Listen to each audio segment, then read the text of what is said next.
अस्सलाम वालेकुम। मेरा नाम डॉक्टर महबूब कादिर है और आप मेरा यूट्यूब चैनल देख रहे हैं। आज हम बात करेंगे कि हमल के दौरान शुगर, ऐसे मरीज़ जिन्हें पहले से शुगर चल रही होती है और वो कंसीव करना चाह रहे होते हैं, और ऐसे मरीज़ जिन्हें शुगर हमल के दौरान होती है। ये दो डिफरेंट कैटेगरीज़ हैं, दो मुख्तलिफ कंडीशन हैं।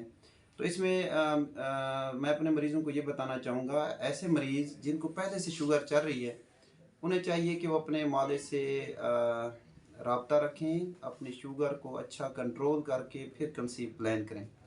और कुछ मरीज़ ऐसे होते हैं जो कि अपने यानी कि स्पॉन्टेनियस हमल कंसीव कर लेते हैं और उन्हें पता नहीं होता कि उन्हें शुगर है। तो उन्हें, अगर उनकी फैमिली में ऑलरेडी किसी को हमल के दौरान शुगर है या उसकी पहली प्रेगनेंसीज में शुगर है और वो नेक्स्ट प्रेगनेंसी का प्लान कर रहे हैं, तो उन्हें चाहिए कि स्टार्ट में और हमल के दौरान 24 हफ्ते के दौरान अपने शुगर का टेस्ट ज़रूर करवाएं। तो उससे पता चल जाएगा कि हमल के दौरान शुगर है कि नहीं है। अगर नहीं कराएंगे टेस्ट, उन्हें पता नहीं चलेगा, तो हमल के ऊपर बहुत मुज़र असरात साबित होते हैं, जैसा कि पेट में पानी का भर जाना, बच्चे की ग्रोथ, बच्चे बड़े साइज़ वाले पैदा होते हैं बाज़ औक़ात और उनमें कोई डिफ़ेक्ट होना।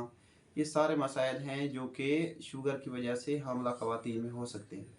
तो इन पेशेंट्स को चाहिए कि अपने मालिज से टाइम बाय टाइम मुआयना कराते रहें और साथ-साथ अपने ऑब्स्टेट्रिशियन से भी, जो गायनी की डॉक्टर होती हैं, उनसे भी अपना मुआयना कराएँ, जिसमें बच्चे की ग्रोथ, पानी, उस हवाले से सारा मुआयना हो सके। और उसमें फ़ीटल एनोमली स्कैन भी है, जो प्रॉपर तरीके से अपने रेडियोलॉजिस्ट से कराएँ और अपने दोनों मालिज से इन टच रहें।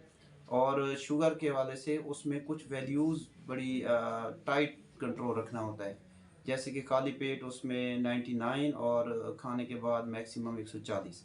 ये थोड़ा-सा आम पॉपुलेशन की शुगर कंट्रोल के लिहाज से हामिला ख़वातीन के कंट्रोल थोड़ा डिफरेंट है। तो ऐसी हामिला ख़वातीन जो जिनके अंदर शुगर है, वो अपना शुगर को अच्छा कंट्रोल करें, परहेज़ के साथ-साथ अपने मालिज से अपनी दवाई तजवीज़ करें, ताकि बच्चे के ऊपर मुज़र असरात ना हों। बेहद शुक्रिया।